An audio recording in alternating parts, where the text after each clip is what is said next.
জামায়াতে ইসলামী শরিয়া আইন চায় না বলে 11 দলীয় জোট থেকে বেরিয়ে চলে গেছে চরমোনাই পীর। সেই চরমোনাই পীরের একমাত্র এমপি শরিয়া আইন না চাওয়া মির্জা ফখরুল ইসলামকে ভোট দিয়েছে। রাষ্ট্রপতি নির্বাচনকে কেন্দ্র করে ইসলামী আন্দোলন বাংলাদেশের চরমোনাই রাজনৈতিক অবস্থান ও ভূমিকা নিয়ে রাজনৈতিক অঙ্গনে জোর চর্চা শুরু হয়েছে।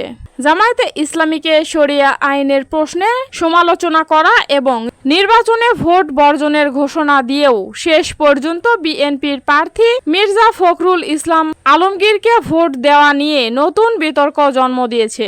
শরিয়া আইন ও বিএনপির প্রার্থীকে সমর্থন। ইসলামী আন্দোলন দীর্ঘদিন ধরে জামায়াতে ইসলামীর সমালোচনা করে আসছে এই বলে যে জামায়াত প্রচলিত আইনে দেশ পরিচালনার কথা বলে শরিয়া আইনের অবস্থান থেকে সরে এসেছে। কিন্তু 2018 সালে বিএনপির মহাসচিব মির্জা ফখরুল ইসলাম আলমগীর স্পষ্টভাবে জানিয়েছিলেন বিএনপি শরিয়া আইনে বিশ্বাস করে না।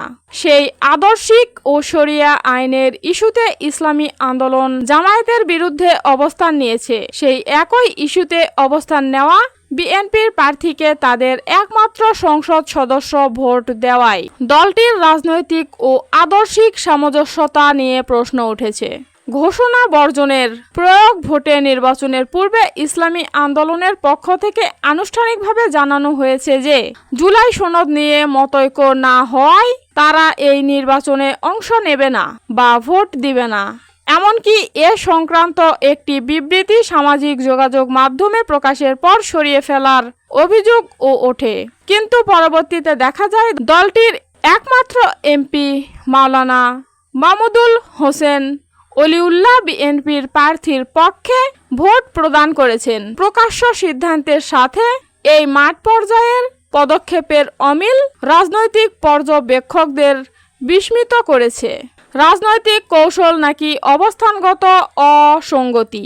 সমালোচকদের মতে এই ঘটনাটি ইসলামী আন্দোলনের ঘোষিত আদর্শিক অবস্থানের সাথে চরমভাবে অসঙ্গতিপূর্ণ। একদল বিশ্লেষক একে নিছক নির্বাচনী সমঝোতা বা রাজনৈতিক কৌশল হিসেবে দেখলেও একটি আদর্শ ভিত্তিক দলের ক্ষেত্রে সিদ্ধান্ত ও চর্চার এই বৈপরীত্য সমর্থকদের মধ্যে বিভ্রান্তি ছড়াচ্ছে।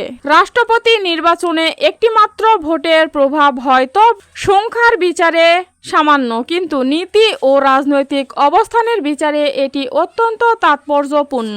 ইসলামী আন্দোলন এই ভোট দলীয় নির্দেশে দিয়েছে নাকি সংসদ সদস্যের ব্যক্তিগত সিদ্ধান্তে, তাই স্পষ্ট করা প্রয়োজন। রাজনৈতিক ও আদর্শিক স্বচ্ছতা বজায় রাখতে চরমোনাই পীরের এই সিদ্ধান্তের একটি সুনির্দিষ্ট ও স্পষ্ট ব্যাখ্যা এখন সময়ের দাবি। প্রিয় দর্শক, বিষয়টিকে আপনি কিভাবে দেখছেন জানান মন্তব্যের ঘরে। আর এই চ্যানেলে নতুন হলে অবশ্যই চ্যানেলটিকে সাবস্ক্রাইব করে পাশেই থাকবেন।